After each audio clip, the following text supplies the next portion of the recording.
Yes, but you must make him feel that he has not only himself to think of, and that one can't live like that.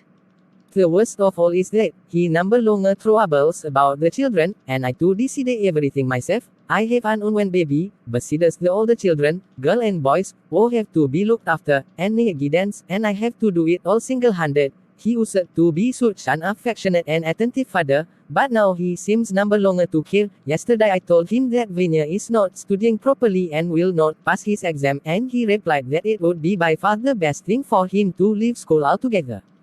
To go where? Number way, that's the most terrible thing about it. Everything we do is wrong, but he doesn't say what would be right. That's odd. What is there odd about it?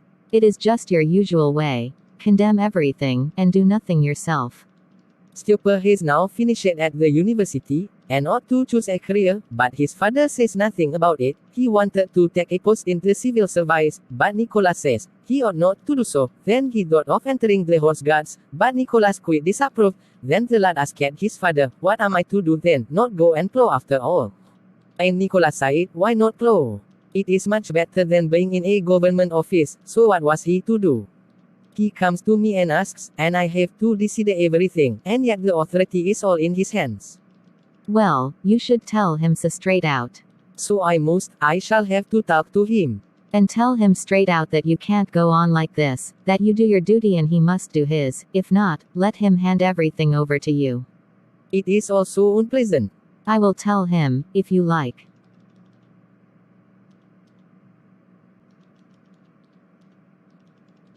Good afternoon.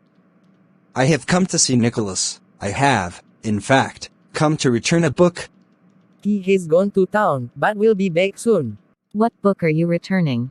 Oh, it's Mr. Rennan's Life of Jesus. Dear me, what books you'll read? It was Nicholas gave it to me to read. Nicholas gave it to you. And do you agree with Nicholas and Mr. Renan? No, of course not. If really did agree, I should not, in fact, be what is called a servant of the church. But if you are, as it is called, a faithful servant of the church, why don't you convert Nicholas? Everyone in fact has his own views on these matters, and Nicholas really maintains much that is quite true, only he goes astray, in fact, on the main point, the church.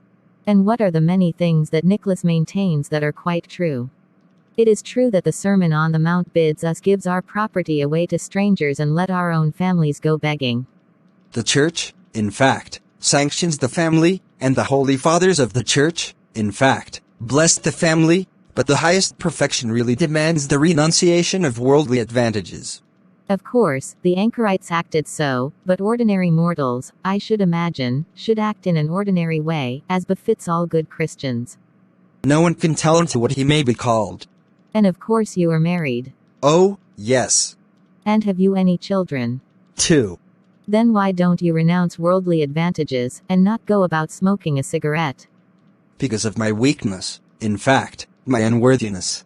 Ah, I see that, instead of bringing Nicholas to reason, you support him. That, I tell you straight out, is wrong. Don't you hear the baby crying? Please come to nurse him. I am coming. Am dreadfully sorry for my sister. I see how she suffers. 7 children, one of them unweaned, and then all these cars to put up with. It seems to me quite plain that he has something wrong here. Now tell me, ask you, what new religion is this you have discovered? I don't understand, in fact. Oh, please, don't beat about the bush. You know very well what I am asking you about. But allow me. I ask you, what creed is it that bids us shake hands with every peasant and let them cut down the trees, and give them money for vodka, and abandon our own families? I don't know that. He says it is Christianity. You are a priest of the Orthodox Greek Church, and therefore you must know and must say whether the Christianity bids us encourage robbery. But I? Oh else, why are you a priest, and why do you wear long hair and a cassock? But we are not asked. Not asked, indeed. Why, I am asking you. He told me yesterday that the Gospels say, "Give to him that asketh of thee," but then in what sense is that meant? In its plain sense, I suppose. And I think, not in the plain sense. We have always been taught that everybody's position is appointed by God. Of course, but yet. Oh, yes, it's just as I was told. You take his side and that is wrong. I say so straight out. If some young school teacher, or some young lad, lickspittles to him, it's bad enough, but you, in your position, should remember the responsibility that rests on you. I try to. What sort of religion is it? When he does not go to church, and does not believe in sacraments, and instead of bringing him in his senses, you read Renan with him, and interpret the Gospels in a way of your own. I cannot answer. I am, in fact, upset, and will hold my tongue. Oh, if only I were your bishop, I'd teach you to read Renan and smoke cigarettes. I am sure the Reverend Father is not angry with me. What if I have spoken plainly? It would have been worse had I bottled up my anger. Isn't that so? Forgive me if I have not expressed myself as I should. Thank you for watching until the end of this video, and welcome again in the next video. If you are new in this channel, please don't forget to subscribe and stay blessed. Thank you a lot.